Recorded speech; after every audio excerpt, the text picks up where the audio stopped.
There's a fish right there already. Second cast, guys. Oh my goodness gracious. That feels decent. Oh man. Oh lordy B.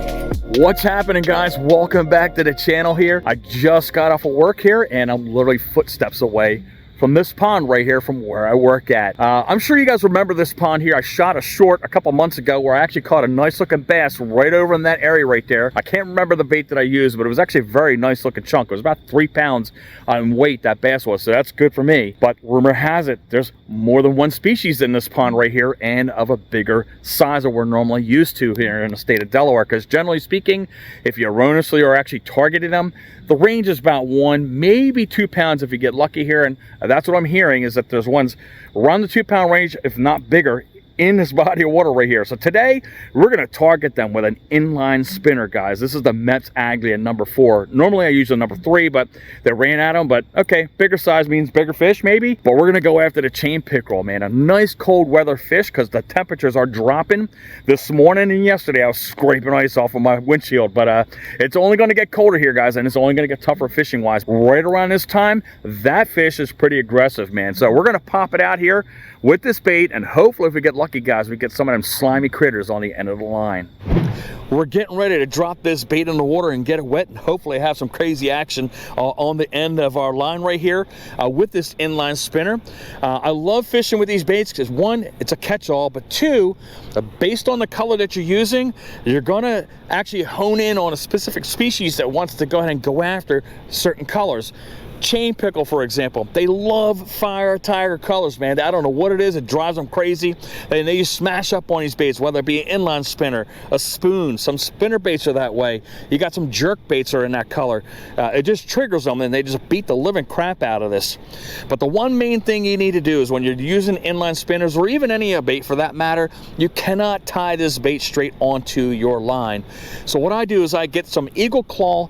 I don't know what it is, it's like a 6 or 8 inch leader package to get there. There's like 6 in the package, and I think it's a thin diameter steel leader that's right here, because obviously when they're biting down on the bait, their teeth are going to rip along this part right here, and you don't want to go ahead and have that line break off, especially if you get a decent one on the end of the line. You want to make sure it stays on there so you bring it up in front of you and show it off to you. So let's go ahead and get this tied on, and let's see what kind of action we can get with this bait right here. All right, let's get to work. Nice clear water going on right here. Seeing some small little fish jumping off the shoreline here. And I think I'm gonna start from over here and just fan my way around. But one thing I found about this pond is when I'm casting out here, I can't let that bait go to the bottom. There's a lot of hydrilla that's in this pond right here, and I don't want to keep pulling crap off the end of my line here. But boy, you can see that bait coming right through the water, man. Clear as day.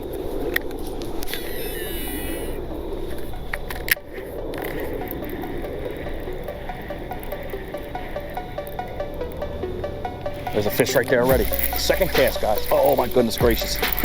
That feels decent. Oh man. Oh lordy B. Lordy B. That's a bass. Wow, what a nice looking bass. There you go.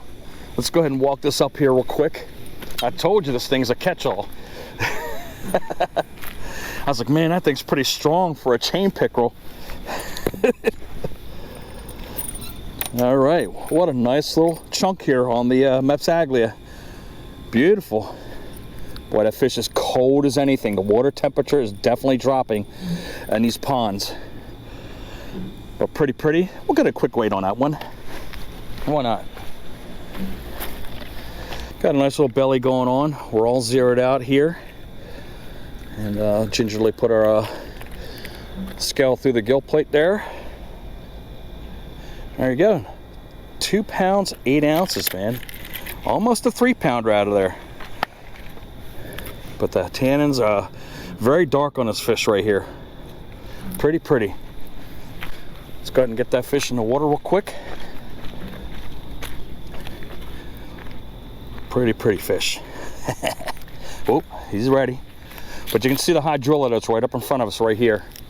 But let's get our fish on the way. And off she goes.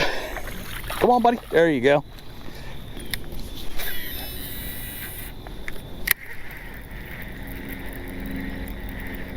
Oh, there's a hit right there. Fish on. Ah, it came off.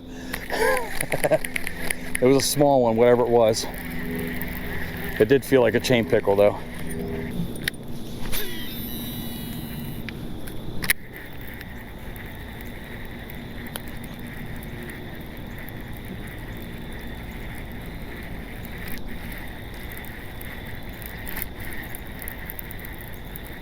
Oh, there's a fish right there. Fish on. What do we got? He's digging down. He's digging down. There you go. There's our first one. A little small. There's definitely chain pickerel in here. But you can see how wild and crazy they get when they get this bait in their mouth. And he swallowed that one pretty good. So we're gonna have to get our pliers here and get that out of there gingerly. But I love the chain pickerel, man. I don't know why everybody hates on them, but they got pretty colors, and I love that line that goes down below his eye. But boom, Fire Tiger does it. But give me a couple seconds to work this bait out of here because he's got it in there pretty good. Okay, I had to do a little bit of surgery, but we were able to go ahead and get that bait out of the fish's mouth. But oops, let's go ahead and grab her up. Another little gander of the teeth there inside of this fish. But let's get that back there in the cool water and let him be on his way. Off she goes. And she's gone. Let's get back into the hunt. But as I mentioned to you, average size is about that size you saw right there.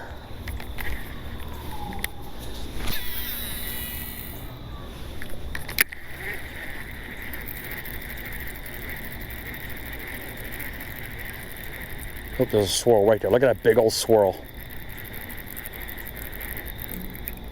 Fish is on. There you go. Man, that fish swirled. Oh, that's another bass. There you go. Perfect, man. That's nice, man. 2 species, I'll take it. That one's about maybe 1.5 pounds right there. Maybe 2. But you saw that swirl right out there. That's probably what that was there, is that fish swirling up on this bait right here. Off she goes.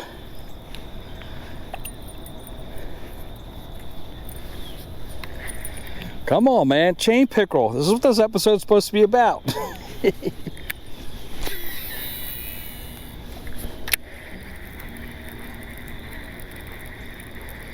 But that's letting you know these fish are feeding up. They're getting ready, because I said that water's getting cold. I can feel it on the fish.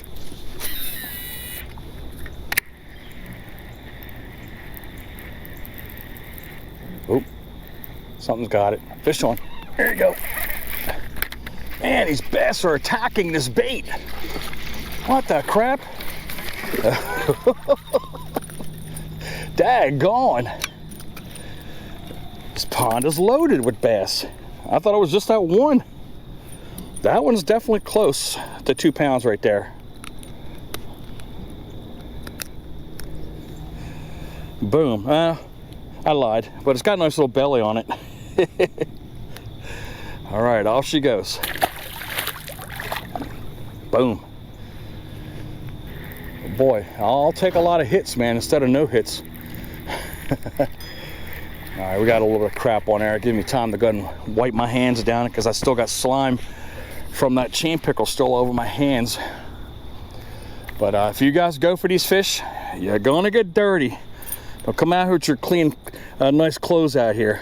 You're gonna get slimed up just like a catfish does to you.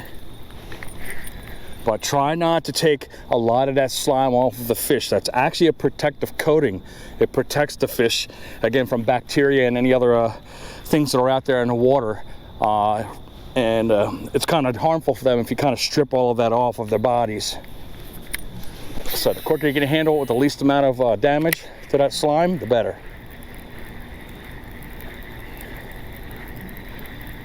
But I can see them bass from maybe, that's 30 feet out basically, and I saw that bass come out from nowhere. That's how clear this water is. One cool thing I like about hydrilla is when it's kind of high and everything else like that, these chain pickerel are like living right inside of that hydrilla and kind of finding these little gaps. See these little holes that are right there? And they'll sit there and they'll wait for stuff to come across these holes and ambush that bait.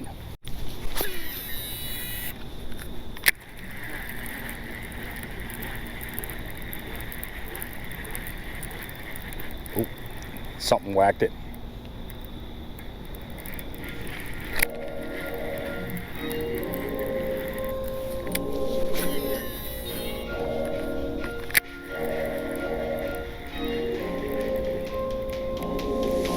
Fish on. There we go. There's another chain pickerel right there. That's all his long body. All right. Good deal. That one's just a tiny bit bigger than the other one. It's got a little more length on it. Whoa, whoa, whoa, whoa. Calm down there, sir.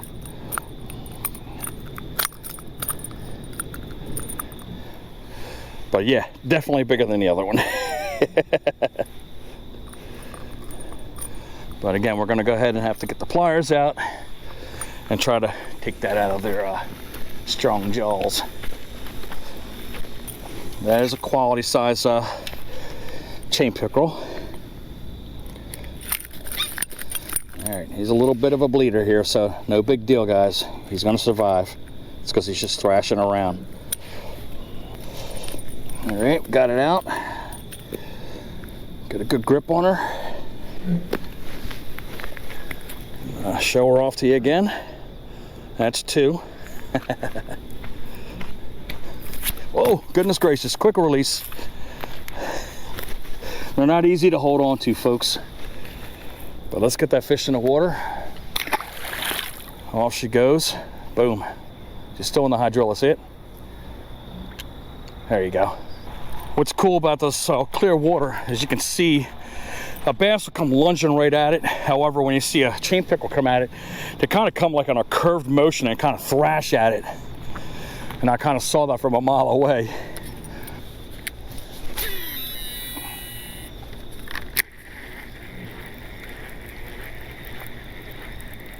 Another swirl right up behind the bait there.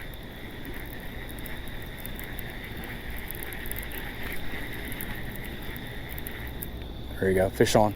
There you go. Oh man, I saw the little wake going on right behind it, and there was definitely a small little chain pickerel that went after it. But somehow we got our line caught up in this branch right here.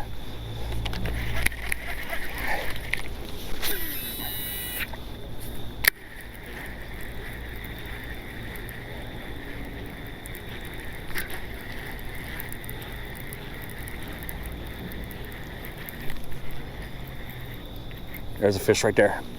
When I did that little twitch there, that's when that fish attacked that bait. Another, oh, that was another chain pickerel. It was about that big.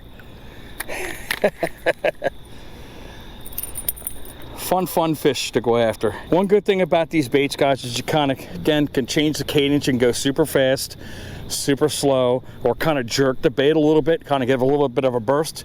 You don't want to keep doing the same thing over and over again, and that's reeling it all the time in a straight line, because sometimes the fish will just look at it, buzz right on by. But you saw that one with that little bit of twitch, it caused that reaction. Now in Delaware here, guys, you're going to find a lot of chain pickerel here. You're not going to find too many muskellunge here. You would have to travel way up north near the Brandywine River or in those areas right there. And I've seen some pictures of some big muskies off of jerk baits out of that river over there. So there are some giants of the toothy nature that can be caught, but that's primarily where you'll catch those bigger sized fish in that pickerel family, or pike family, I guess you want to say. But there's a splash right there. A fish just came up. Something just banged it. So our bite is slowing down right now. We're not getting any reactions off of the inline spinner. That's that Mepps Aglia 4 that we were using in the Fire Tiger colors. So we're going to kind of change it up, because you notice that bait is kind of like almost a fast moving bait. And you know, the fish got to move and react to the bait and chase it down. However, we're going to slow it down a little bit, and we're going to go out with another favorite bait that I like to use. Same colors, which is the Fire Tiger colors, and we got a Thomas buoyant spoon that we're going to throw out in the water. So when you retrieve that, it kind of sways stays in the water just like that, and the fish still get triggered off of it. Normally I wouldn't use this one right here. I would always have an Acme spoon on me, but I don't have any, so this one's just as good. But let's see if we can get a bite off of that. But I can go really, really slow with this thing. I can see it moving around there, just fanning around. There you go. Look at that. First cast, guys. Literally. I told you, man. Slow it down. And you get another critter on the end of the line there. It's like they're hanging up there and just dying in the water column. That's why they get triggered like that on that spoon. But I love using these baits, especially around this time of the year. Find our pliers here. We'll get that out of there and get that fish on its way. Got it in a decent spot in his mouth there that we can get it out. There we go. Get that little guy on the way. It's a shame that the chain pickerel gets such a bad rap, man. It's a great species to catch, especially, again, around fall time. We are going to get back here on this body of water here. As I told you, it was rumored that they're chain pickerel well over 2 pounds in that body of water. So we're going to pop out those 2 baits that we had on this episode towards the end of the month and see if we can get one of those giants on the end of the line. But I'm hoping you guys enjoyed that episode. If you did, guys, go ahead and give me that thumbs up. I hope you subscribe to the channel. Click the notification bell to be informed of all of our future episodes. Drop a comment below. Let us know what you think about the episode. Of course, follow us on Instagram at 302 Fishing. As I mentioned to you each and every time, you got a video off to your right-hand side. Of course, you could go onto our playlist to your heart's content. I'm hoping you guys have a great day, and I hope they get to see you on the next episode.